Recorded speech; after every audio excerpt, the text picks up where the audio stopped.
Good morning. Good morning ma'am. कक्षा 7वीं और 8वीं बैठे हो? 8वीं के बच्चे 7वीं में समीकरण पढ़ चुके हो और 6वीं में भी पढ़ चुके हो और 7वीं के बच्चे 6वीं में भी पढ़ चुके हो। ठीक है, चलो समीकरण क्या है एक बार फिर से पुनरावृत्ति क्लास ले लेते हैं ताकि 6वीं वाले बच्चे यहाँ पे नहीं बैठे हैं, 7वीं वाले दोहरा लें और 8वीं वाले भी इसको दोहरा लें कि क्या संबंध होता है, समीकरण क्या होता है। यहाँ पे हम कुछ आकृतियां देख पा रहे हैं, ठीक है। इसे क्या कहते हैं? त्रिभुज। ठीक है। भुजाओं की संख्या कितनी? 3। इसको चतुर्भुज। भुजाओं की संख्या कितनी? 4। त्रिभुज में 3। चतुर्भुज में 4। और ये पंचभुज में भुजाओं की संख्या 5। ये षटभुज, तो भुजाओं की संख्या 6। आगे सप्तभुज में भुजाओं की संख्या 7। अष्टभुज में भुजाओं की संख्या 8। ठीक है। तो इस तरीके से आप क्या देख रहे हैं कि जैसे जैसे बढ़ते चल क्रम में हम जाते जा रहे हैं तो भुजाओं की संख्या भी क्या हो रही है, बढ़ती चली जा रही है। अब चलिए एक और देख सकते हैं।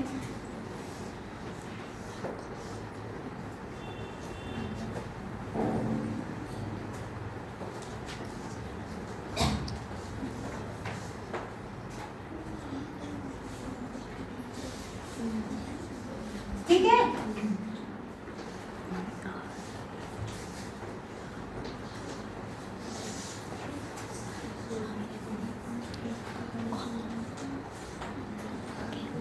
इसके बीच में क्या संबंध है?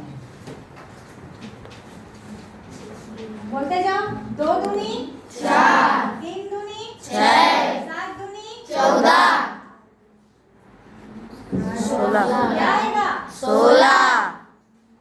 आगे आगे यदि 9 लिख दूं तो 9 दूनी 18। 15 लिख दूं तो 15 लिख दूं तो उसका दुगुना क्या आ जाएगा? 30। इस प्रकार से हम क्या देख रहे हैं बेटा कि जो भी चीज मिल रही है क्या है, इसकी 2 गुनी, कोई भी संख्या की 2 गुनी है। ठीक है, तो इसको हम ऐसा लिख सकते हैं 2 गुनी 2 बराबर 4 लिख सकते हैं। 3 गुनी 2 बराबर 6 लिख सकते हैं। 7 गुनी 2 बराबर 14। ठीक है, तो ये जो बराबर का चिन्ह है वो संतुलित, किसी भी समीकरण को संतुलित करने के लिए हम क्या करते हैं, बराबर का चिन्ह लगाते हैं। बराबर के चिन्ह के एक तरफ और बराबर के चिन्ह के दूसरे तरफ 2 भाग होते हैं। ठीक है, अब इस तरफ वाला भाग क्या कहलाएगा? 14, 6 और 4, ये क्या कहलाएगा? दायां भाग। और इस तरफ वाला भाग क्या कहलाएगा? बायां भाग। ठीक है, तो समीकरण में के 2 पहलू होते हैं, एक दायां भाग और एक बायां भाग।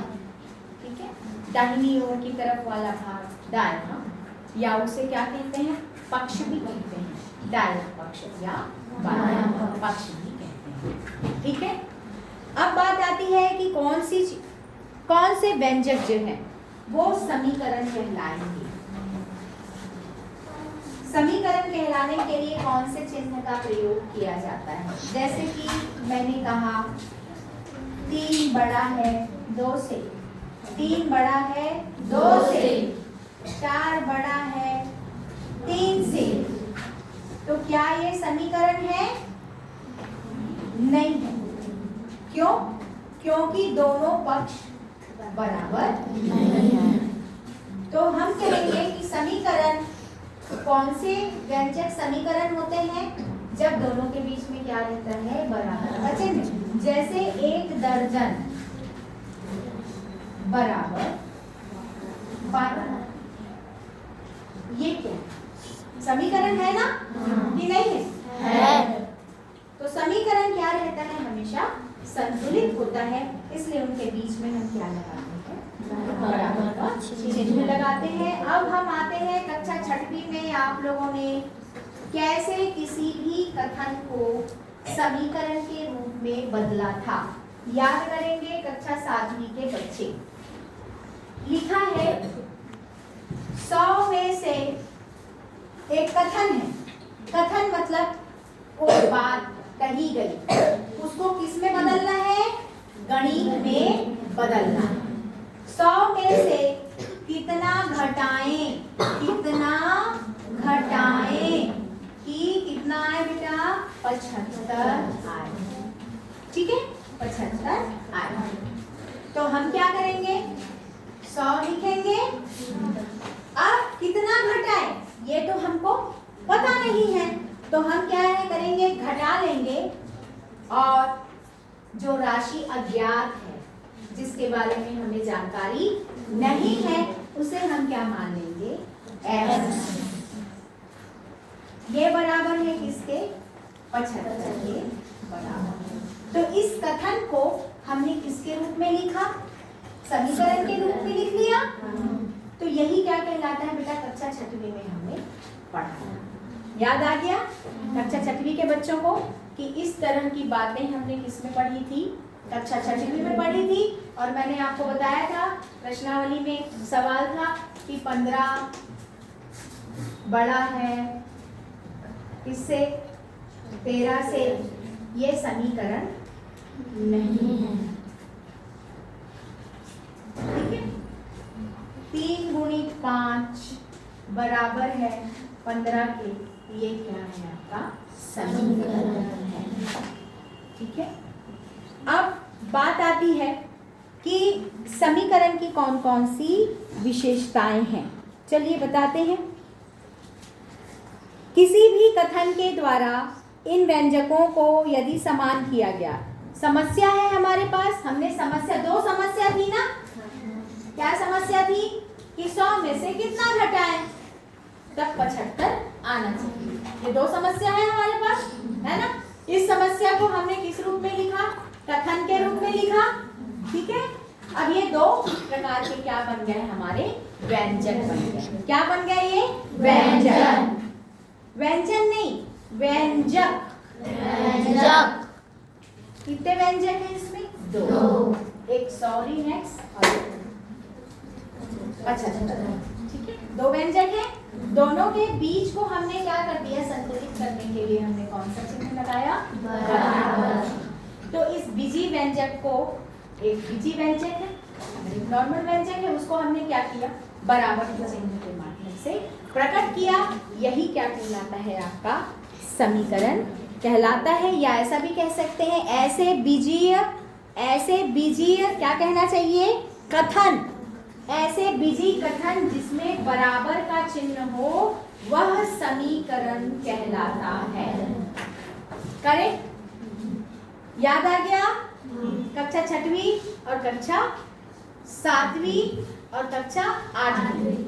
7वीं और 8वीं को आ गया समझ में कि 6वीं में हमने क्या पढ़ा था। ठीक है, किसी को कोई कंफ्यूजन है इसमें? पीछे बच्चे, लास्ट वाला बच्चा आया समझ में? क्या आया? समीकरण क्या कहलाता है? तेजल, कोई संख्या समीकरण कब है? हाँ, जब उसके बीच में बराबर का चिन्ह होता है। जैसे तराजू में हमने क्या किया? जितना आलू था, जितना ग्राम है ना, आधा किलो में आधा किलो का आलू रखा तो क्या हो जाएगा? आधा किलो के बाट में आधा किलो का सामान रखा तो दोनों कैसे रहेंगे? बराबर रहेंगे। यदि आधा किलो का बाट रखे और 1 किलो का आलू रख दिए, ऊपर नीचे होगा, है ना? अच्छा मुझे बताओ, यदि भार कम है और सामान ज्यादा है तो किधर झुकेगा? नीचे की ऊपर? है ना? तो संतुलित है क्या? नहीं। तो समीकरण क्या होता है बेटा? एक तराजू की भांति होता है जिसमें बराबर जितना वजन हो उतना सामान, तभी वो क्या कहलाएगा? समीकरण कहलाएगा। ध्यान रखना हमेशा जब भी समीकरण की बातें याद हो करनी हो तो तुम कहाँ चले जाना? दुकान चले जाना, और दुकान में जाने के बाद तुम बताना कि जितना बाट है उतने का सामान। तराजू संतुलित तो तुम्हारा समीकरण भी संतुलित। ठीक है, इसके बाद हम आते हैं, यदि कोई कथन समीकरण है ना, तो ये समीकरण है या नहीं तुमको बताना है। जैसे कि बैठ जाओ बेटा, 3x धन 9 बराबर 3x धन 9 बराबर ऋण 5, ये समीकरण है कि नहीं? है। क्यों है? यदि मैं इसे ऐसे कर दूं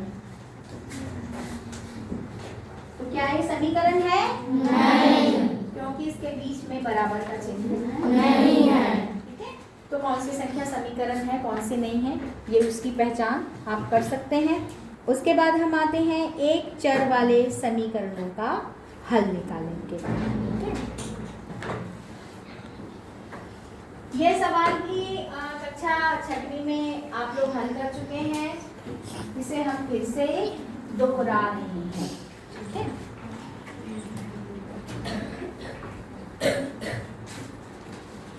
तीन x धन 2 बराबर 17, ये एक सवाल आप देख रहे हैं। इसमें एक चर वाले समीकरण कहलाता है। क्या कहलाता है बेटा? कौन से चर वाले? एक चर वाले। इसमें चर संख्या कौन सी है? चर संख्या कौन सी दिखाई दे रही है? एक ही चर, दो 3x। चर और अचर नहीं मालूम? ये भी 6वीं में पढ़े थे। चलिए दोहरा लो।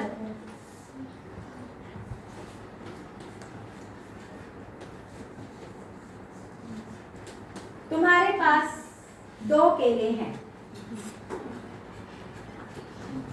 तो 2 केला ही होगा ना, कि 3 हो जाएगा?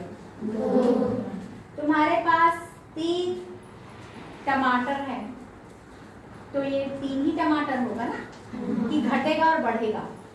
घटेगा और बढ़ेगा क्या? नहीं। 4 चतुर्भुज में 4 भुजाएं होती हैं।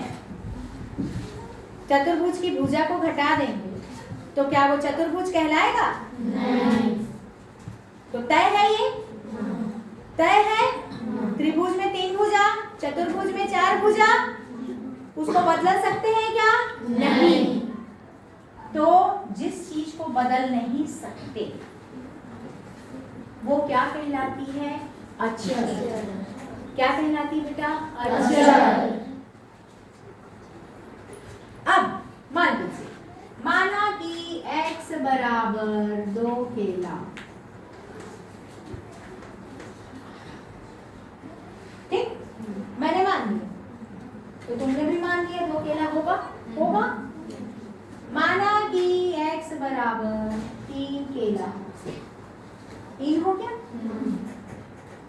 y बराबर 5 संतरा या 6 संतरा या 7 संतरा, z बराबर 8 अंगूर, 10 अंगूर के दाने, हो सकता है कि नहीं? हो सकता है। क्योंकि x, y और z को हम क्या करते हैं? मानते हैं, इसलिए उसका मान भी क्या हो जाता है?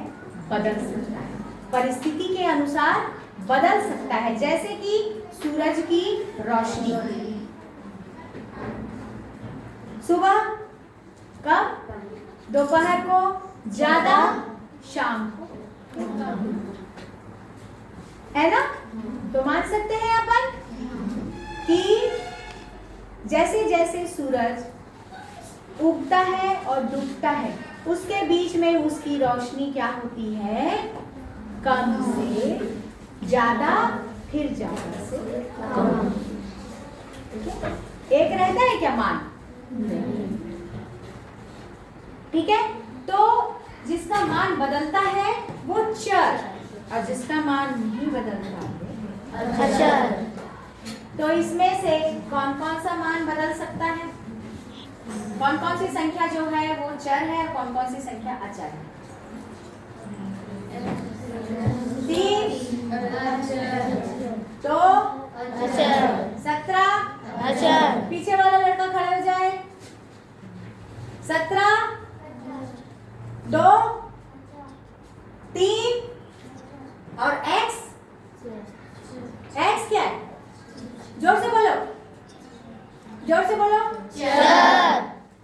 ठीक है, तो यहाँ पे ये एक ही चर है ना कि दो चर हैं? एक। तो इसीलिए क्या कहते हैं? इसे एक चर वाला समीकरण कहते हैं। अब उसे हम हल करेंगे। बैठो। अब देखो, कभी भी समीकरण हल करने का मतलब रहता है जो चर संख्या है उसके मान को हमको ज्ञात करना है। तो सबसे पहले हम क्या करेंगे? हल लिखेंगे, इस सवाल को पुनः उतार देंगे। अब हमारा उद्देश्य है अज्ञात संख्या एक तरफ बराबर चिन्ह के और ज्ञात संख्या दूसरी तरफ। ठीक है, तो अब क्या करेंगे? हमारा उद्देश्य इस दो को हटाना, इस दो को हटाना। दो पक्ष है, ये वाला कौन सा पक्ष कहलाता है? दाया, और इधर वाला बाया। बाया हाथ की तरफ वाला बाया और दाया हाथ की तरफ वाला दाया पक्ष कहलाता है। तो हम किसको हल करने जा रहे हैं? अभी दाया से बाया से शुरू कर रहे हैं। बाएं से हमको क्या हटाना है बेटा? 2 हटाना। तो 3x धन 2, यदि मैं इस पक्ष में ऋण 2 घटा दूं तो दूसरे पक्ष में भी ऋण 2 घटाना पड़ेगा मेरे को। तो धन है इसलिए मैंने ऋण करके इसे घटा दिया, तो ये कैंसिल हो गया। अब मेरे पास सिर्फ क्या बचा? 3x, और इस तरफ क्या बचा? 15। अब मुझे क्या हटाना पड़ेगा इसमें से? 3 कब हटेगा? जब मैं समीकरण के दोनों पक्षों में 3 से भाग दूंगी तब कटेगा ना। तो मैं क्या करूंगी? नीचे में 3 और इधर भी 3, और साइड में क्या लूंगी? समीकरण के, ऐसा लिखना पड़ेगा बेटा, समीकरण के दोनों पक्षों में क्या करना पड़ेगा? पक्षों को 3 से भाग देना पड़ेगा, है ना? भाग देंगे, ऐसा लिखो, भाग देंगे, ऐसा लिखना पड़ेगा। तुम अब ये 3 इससे कट गया, 3 एकम 3, 3 पंचे 15, तो x बराबर क्या हो गया? 5। अब इस समीकरण की हमको जांच करनी है। इसकी हमको क्या करनी है बेटा? जांच करनी है कि x का मान जो निकला है वो सही है या नहीं। तो हम क्या करेंगे? समीकरण के शुरुआती उसमें आएंगे और सिद्ध करना है। तो हम कौन सा पक्ष ले रहे हैं? बाया, लेफ्ट हैंड साइड। इसमें x की जगह कौन सा मान रखेंगे हम? 5। तो 3 गुणी x की जगह हम रख देंगे 5 धन 2, 5 दिया 15 धन 2 बराबर 17। आ गया आपका राइट हैंड साइड। मतलब हमारा उत्तर क्या है? ठीक है। तो ये समीकरण की प्रारंभिक स्थिति थी जो हमने कक्षा 6वीं में पढ़ा है। ठीक है।